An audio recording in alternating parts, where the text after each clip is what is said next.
Good afternoon.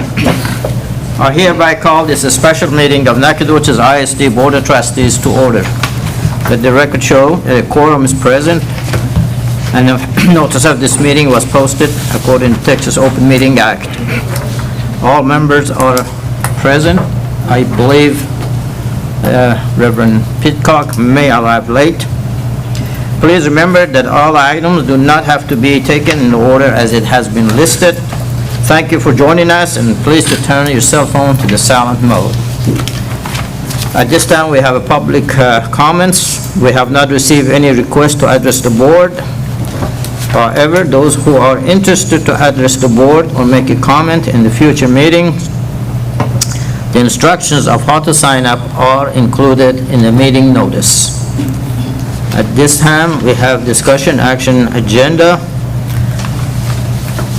which is a consideration of addition of O'Hanlon, Demerit, and Castillo as approved attorney for district use, and presented Dr. Trujillo, our superintendent. President Fashid and board, O'Hanlon, Demerit, and Castillo has been serving the state of Texas since 2000. With measurable success,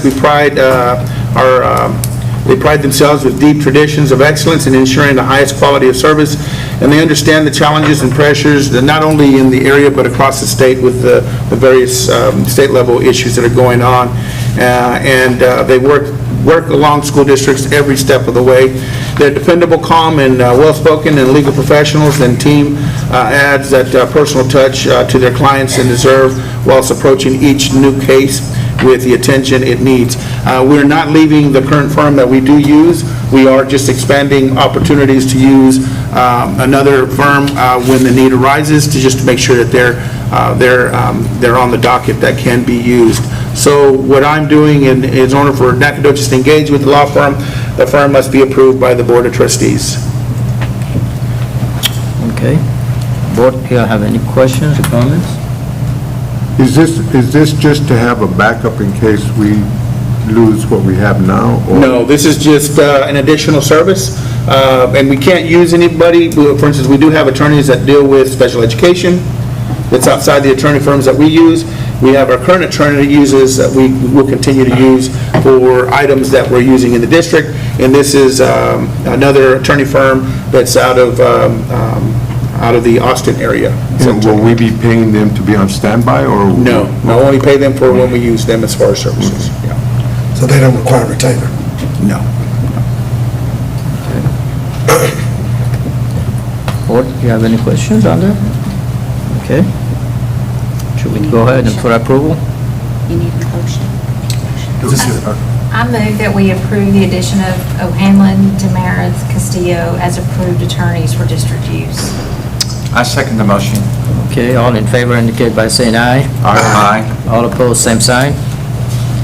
Ms. Anderson is approved. Thank you. Thank you, Board. Now, at this time, the Board will conduct an executive closed session to discuss items posted on our agenda pursuant to the following provision of Texas Open Meeting Act and allowed by Texas Government Code Sections 551.071, 551.072, 551.074, 551.076, and 551.129. No voting will take place in the closed meeting. Any action the Board wishes to take as the result of discussions in the closed session will take place after the Board reconvenes into open session. Time is now 12:02.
Good afternoon. The board is now reconvening into open session, and time is 12:59. Thank you for joining us today, and ask to turn your cell phone to silent mode, please. At this time, we go to consent agenda, and this portion of our meeting, we will discuss items on the consent agenda. No action will be taken on these items. We start the board meetings minutes. Board members, are there any question concerning board meeting minutes? If it's not, we move to business office report. Mr. Ben Eberlein, our Chief Financial Officer, is the presenter. Yes, sir. President Neerman, Board of Trustees, and Superintendent Trujillo. We do have one budget amendment this month, and all it is budgeting donations that were received for convocation into revenue and the corresponding expense accounts. Okay, board, are there any questions? If not, we move to donation under $2,500. Yes, sir. So that is going to be, we got a couple of donations and gifts. As you can see, we got $2,000 for convocation from Purdue, Brandon, Fielder, Collins, and Mott.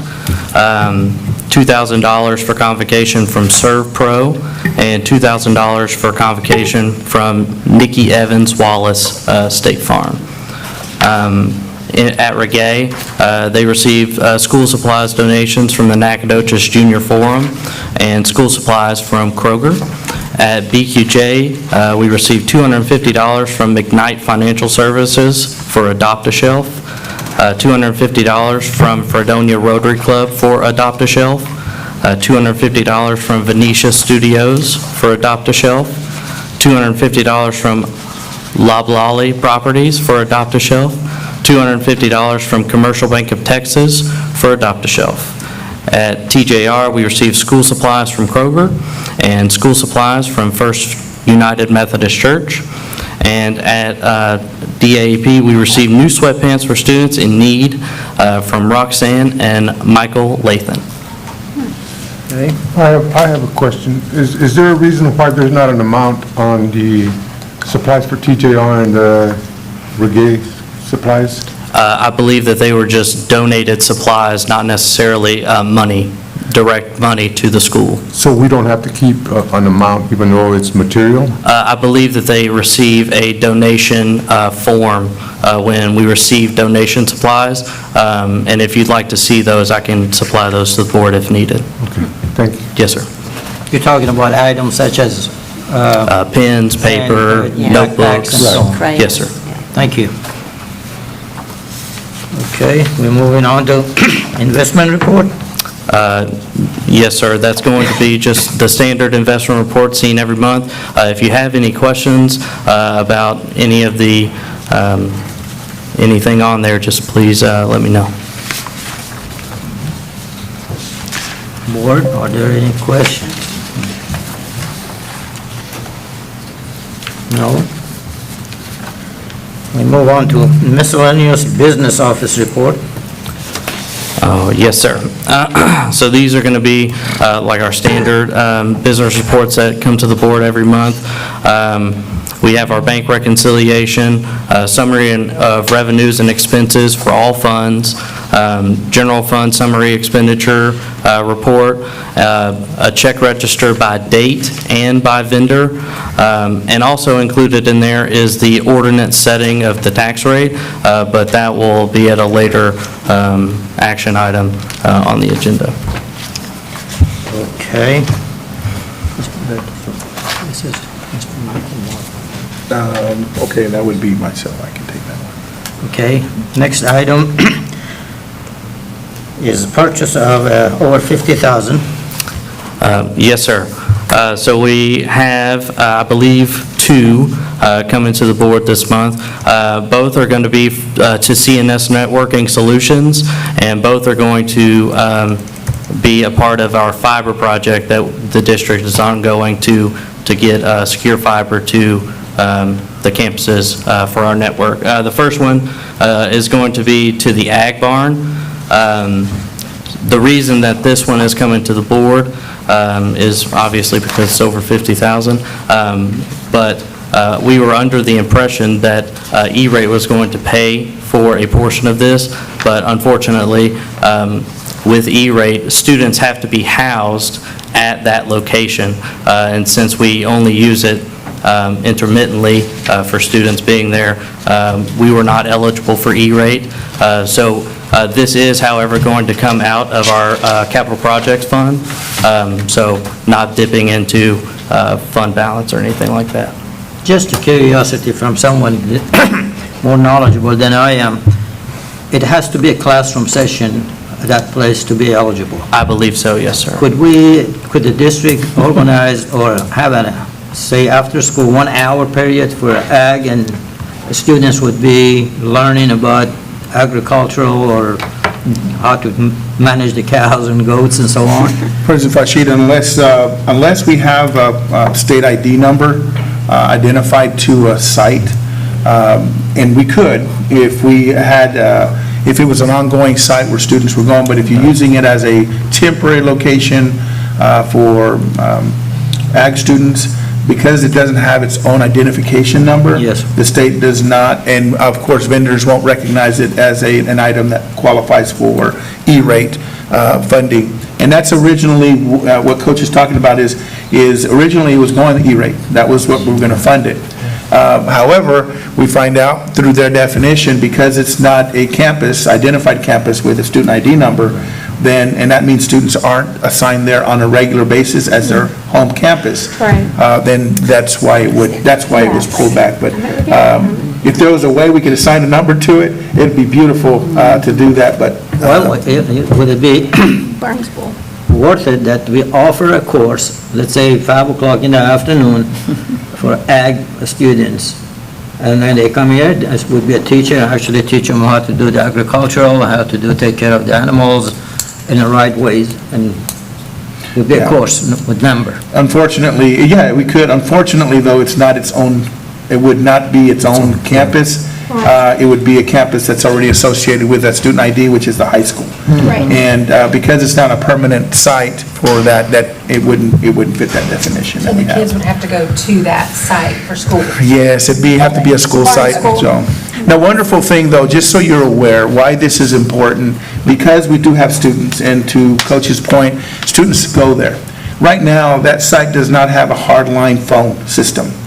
So if there was an emergency of some sort that we need to do, something happens, they need to go ahead and make a phone call for support, we don't have that. The other thing is, because we have ag animals there, we don't have cameras. We have high dollar equipment that's out there, and investments that families have made with their animals. But there's no way of monitoring that. So this tool of putting the fiber out there provides us with high-speed internet for viable viewing through video, and also connectivity with our telephone system. So if a class is out there, you would literally have the ability to make the phone call and call in for support. And there's a lot of new technologies that are out there that if you're a chicken farmer here in Nacogdoches, a lot of times our chicken farmers don't go out to the actual place. They actually monitor it through a screen to see what's the temperature. So we're going to be able to utilize some great tools, innovative tools with our kids in that ag area, that they'll be able to put some of those tools in place. But it would be wonderful, Coach, if we could set that as a separate campus and have it all set up. So, yes, sir. Okay, thank you. I have a question. It says it's 120 strand fiber, and I want to know, is this expandable? Can we put more than one strand in there at a time? I've had 2 different companies in the last 2 to 3 months. First Vexus came, and now AT&T has another hole in my yard in the same place, putting in their fiber, but they're able to put many lines in into the pipe or whatever the conduit that they're making. So this is expandable for the future in case we decide to do something else in that region. This would be getting to that far to go somewhere else. If we have no idea what the future holds, but it is more than one strand can be put through this. Oh, absolutely. Matter of fact, we have a redundant system that actually, the system terminated unreasonably in different places.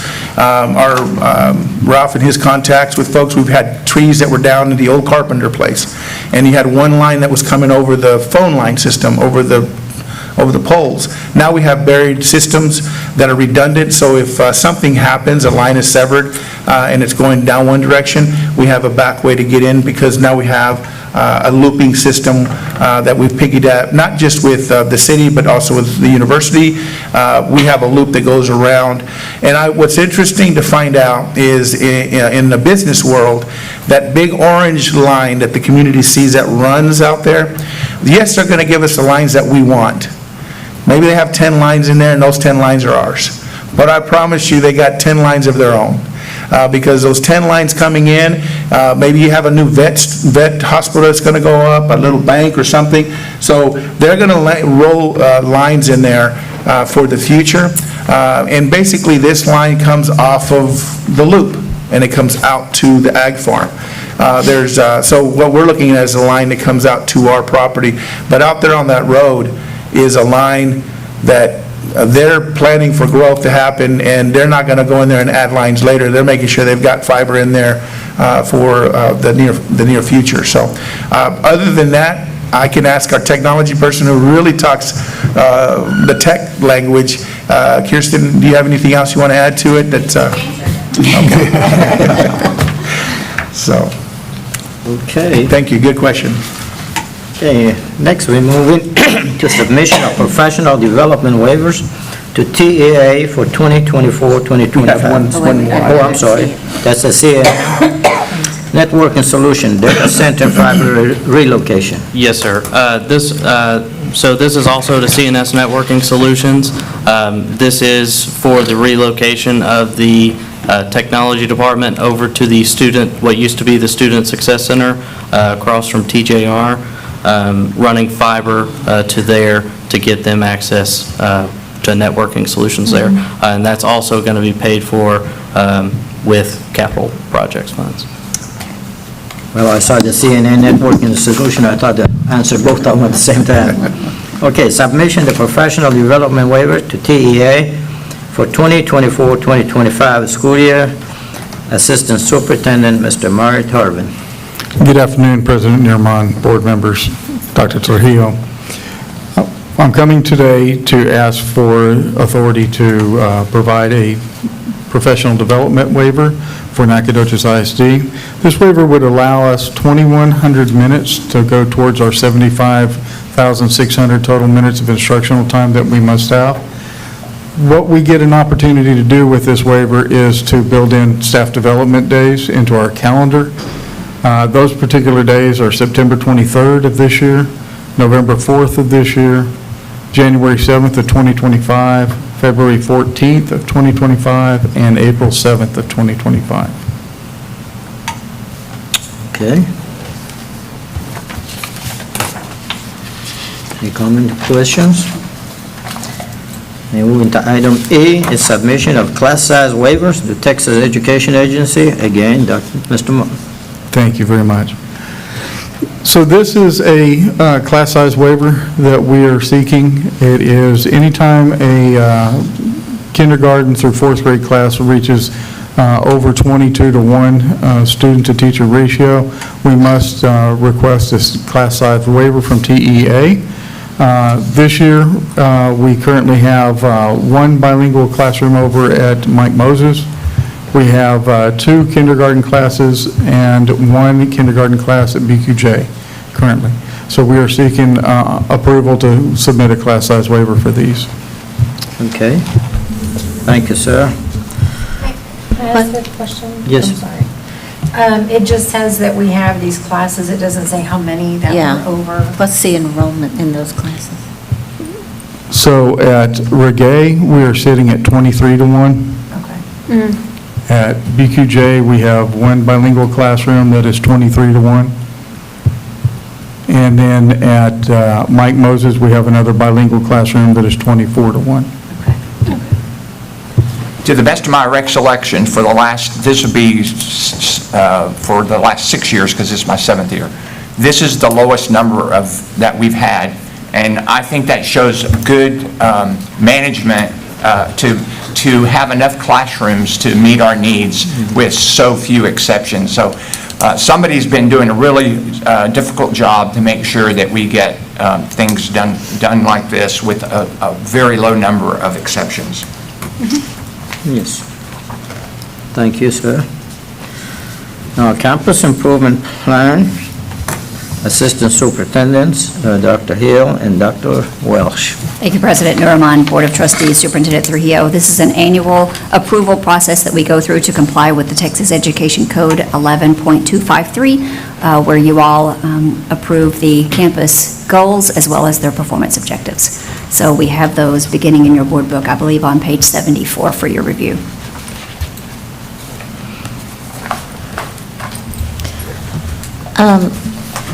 I just want to say that there were a few goals and things, and the way they were written, first of all, I'm just really critical about these things, because I've sat in so many of these meetings, and, it's like, we've been here for hours, let's just, pull something out of the air kind of thing, and it seems so generic and stuff, but I really appreciated several of these, and if you don't mind, I'd just like to mention them. One said that they were going to target support so that 100% of their teachers will be proficient in Domain 2 and 3 of the T-test. See, that's very specific, and those teachers can go and look in those domains and see where they're lacking, and they're going to get targeted support to help them attain it. See, I thought that was good. Another one was campus administration will have a minimum of overall rating of accomplished in their T-test. So that's one thing, to be proficient. Goodness, if you're not proficient, you need to seek another career. But accomplished, I was pleased that they're setting that as a specific goal, and they can look to see what they're lacking in to achieve it. And I appreciate that there was a lot of thought that went into some of these. And then overall, it's very clear that every one of our campuses is concerned about being on grade level, being improving, and teachers being certified, and our attendance, and that parent and community, cooperation. Really good. It was, I appreciated it. Thank you for those of you who sat in those meetings and came up with it. I have something. I went through these goals, and they are very challenging, and they are very complex, and somebody has done a lot of work, and I don't know all the people to thank, but what I wanted to do is give people that don't have the access to this until it goes online just a taste of what this is, of some of the good things that we're doing. So at BQJ, one of the goals by Principal Wilson and her team, Performance Objective 1, evaluate existing systems for alignment and effectiveness for the use of surveys. So they want to hear from the parents. They want to get better, and now this is wonderful. Over at Mike Moses with Principal Dr. Solomon, under the value statement, it says, contribute to the learning environment campus-wide. Another one, respond with compassion and respect towards ourselves and others. That's holding yourself to a very high standard. Another goal, this is from Reggae, Principal Wells and her team, Performance Objective 1. All students will be monitored for healthy habits to ensure performance in physical activity through weekly physical education lessons and yearly fitness gram. Boy, we really need that. Everybody needs to be fitter, but particularly our kids. Now, I go to number 4. This is going to be TJR, goals, Performance Objective 1, from Principal Harshbarger and her team. Performance objective. It's different. It's the same thing, but it's different. They don't copy each other. This is original. Each school, each leader, all the leaders, including the teachers. Performance number 1, 100% of physical education students will participate in the fitnessgram by the end of 24-25 school year. And they gave a number, a perfect number. That's a high challenge. Next, we have McMichael, Principal Fonzie and his team, goal performance objective 2. All emergent bilingual students will increase at least 1 proficiency level on TELPAS, that's the test to see their knowledge, TELPAS score for the 23-24 school year compared to the 22-23 TELPAS score. So basically, this is individualized goals for those. Each student has a goal. And we're not going to make you've got to go 3 and you've got to go, just get better. Just get better. Wow, what a great plan. Okay, last one. I was shooting for 5, so it'd be half the schools, but when I went through all this and marked it up so I could get to it fast, I got 6. So this one's at the high school, and Principal Croft and his team, performance objective number 3, CCM. That's what we talk about, but it's college, career, military readiness. Boy, that's very challenging. The raw score will increase from 71% to at least 80% for 2025 graduates. You see, there's not an upper end. We'll go as high as we can get in 1 year, and that's a very high challenge. So every school did this, every school, but I've already talked a long time, and so I'm just cutting it off there with just 6 one-sentence examples. Wonderful work done. Let's all work together and achieve these goals. Thank you, sir. All I can say, we all are going the same direction and have the same goal, and however, describe it in a different ways. That's what. Thank you. Now, next, we have federally funded vendors, Dr. Hill and Dr. Welch. Yes, thank you, President Norman, Board of Trustees, and Dr. Trujillo. Each year, the district seeks to have federally funded vendors for instructional materials, as well as federally funded vendors for professional development, coaching, and consultation services. And they go through a vetting process within the district and are approved by the board. Just because they are on the list does not necessarily mean that we use them. It's just that they have gone through the approval process. So you will see the 2 attachments that are there for your perusal, and we are seeking that you approve them. Yes, ma'am. You say even though we don't use them, you keep them on the list? How long do you keep them on the list for? Each year they submit, it's an annual process. Each year they have to submit it, and they go through the application process as well as the vetting process each year. Yeah, thanks for going to review it, discussion. Part of the purpose to have this list is we need something and it's approved, we can get it a lot faster that way instead of having to go through a lot more channels. So we're basically having a big list to choose from, and that makes us get a better price and a better product, which is all to improve our teachers' effectiveness and our students' learning. So I think we're doing great.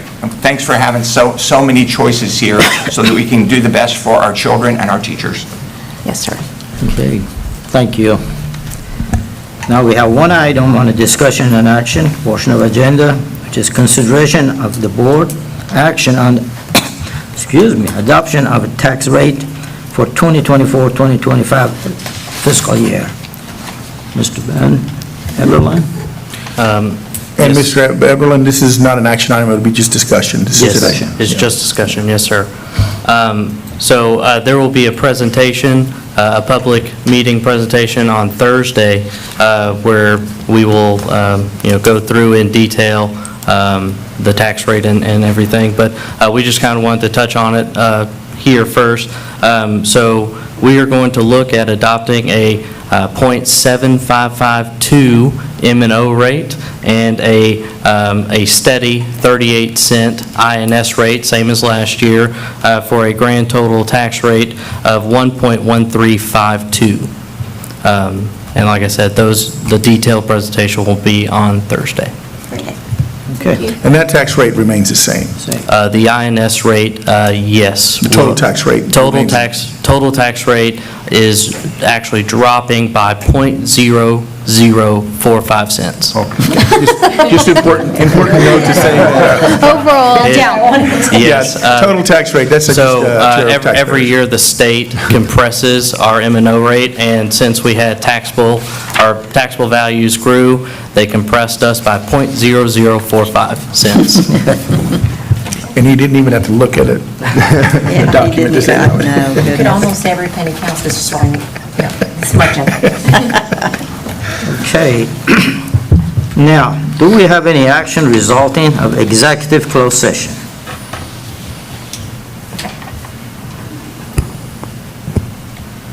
I move to delegate authority to superintendent to sign the legal services agreement with O'Hanlon, Demerit, and Castillo pursuant to our discussion in an executive session. I second. Any discussions? Well, I'd just like to say that this is going to benefit our kids and our students in this community, and we have to do what's right, not what's good. And this is the right thing to do. Do you want to give any? Thank you. I was giving the board, I didn't know if the board had anything else to say. Board, does anyone have any? I mean, we're working to seek transparency together. Yeah. I really do appreciate you bringing this to us and giving us an opportunity to participate, because I think it gives us an opportunity to have a voice out in the community so that they understand truly what some of the things are that are happening, and that full accountability isn't just for us, it's for the state as well. And it also means that, other education options should be as accountable as public schools. So thank you for bringing this. I also think, is it indirectly helping our students' success without, we know. In other words, the method, the direction that we request to go, that it would be ultimately would be most helpful to the result of our students' testing. What I'd like to say is, I think in doing this, we're advocating for our teachers, our students, but also we're advocating for our community. We want to see our kids educated and stay home and work here and make NAC better than it is now.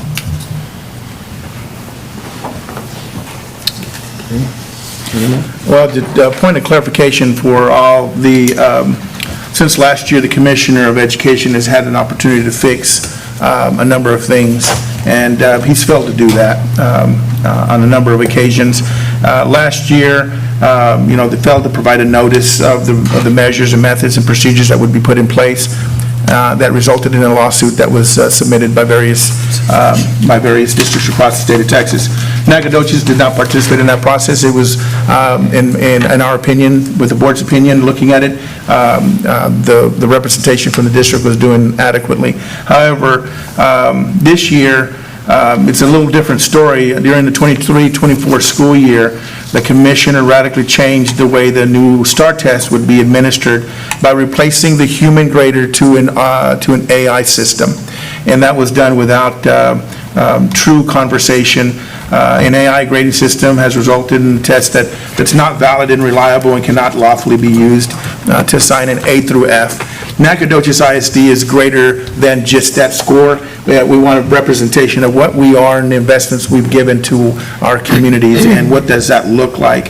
When you're looking at, one example is CCMR, and we talked about CCMR, and the great work that our team is doing with grading those scores up to 80%. The reason we have to do that is because the rules of the game is changing without conversation. During the 23-24 school year, the commissioner adopted a rule radically changing the way CCMR was scored and calculated. In the past years, it was 60 above resulted in an A rating with a CCMR. But on November 23rd, November of 2023, the commissioner adopted a new rule requiring it to get to 88% or above to get an A rating. So how are we going to get to the A rating when we keep changing the rules to this assessment? And by participating in this lawsuit, Nacogdoches is saying enough is enough. we've got to get some answers to some questions. Let me give you a little bit of historical background. In 2018, the Commissioner issued an A through F rating system with the district. It was based on 2017 and 2018 data. In 2019, the Commissioner issued an A through F rating, and it was based on the 2018-2019 school year. And then COVID hit, and the Commissioner did not issue performance accountability ratings for the 2019-2020 school year because of the disruption that happened to the educational area. Now we move to 2021. 2020 and 2021 was for the same reasons. On December 10, 2020, the Commissioner stated that he would not issue an A through F rating. So 2019, 2018, going back to 18, 19, 20, and then now we're at 22. 23, the Commissioner was joined in a lawsuit that happened last year. The rating was stopped again. And now we're in 2023 and the ratings are going to come out. So are you serious? The ratings are going to come out without conversations about what the rating system is going to look like, about the automated system that we're going to do by changing the rules of CCMR? It involves conversations. Public education, public schools is a local privilege, guided by the local governance of school boards like this that make decisions in the best interest of the districts that we serve. And Austin, in my opinion, when we're looking at this with the Texas Education Agency, is stepping its bounds, and we need to join and make our voices heard, along with other school districts across the state of Texas, to say enough is enough. Let's get to the table, let's figure out what this looks like, because we want accountability. Accountability is something that we owe to our businesses and our community in Nacogdoches. But we want to make sure that if you're going to slap a rating to it, that has implications to renters, to populations that are moving to Nacogdoches, and businesses, and opinions that they will make about Nacogdoches. We need to have a voice to make sure what does that system look like. We haven't had a consistent system since 2018 when it was released at that time. And all we're wanting to make sure is, what does a CCMR look like, and is it fair, and is it consistent, and is it reliable with regards to the teaching and what we're needing in a small town like Nacogdoches? And God bless the smaller towns around us. Because if they have a struggling CCMR program, what are the implications for the small towns like Douglas, Chirino, Central Heights, all the folks that are around us? And we need to step up and say, enough is enough. And I appreciate the board entertaining this opportunity to join in on this lawsuit. And I appreciate the courage of the school districts that are joining in, and I'm proud of this board if this is the direction that the board chooses to go. So thank you, board, for the conversation that we've had and the courage to step forward and say this is what we're going to get some answers to. And thank you. Thank you.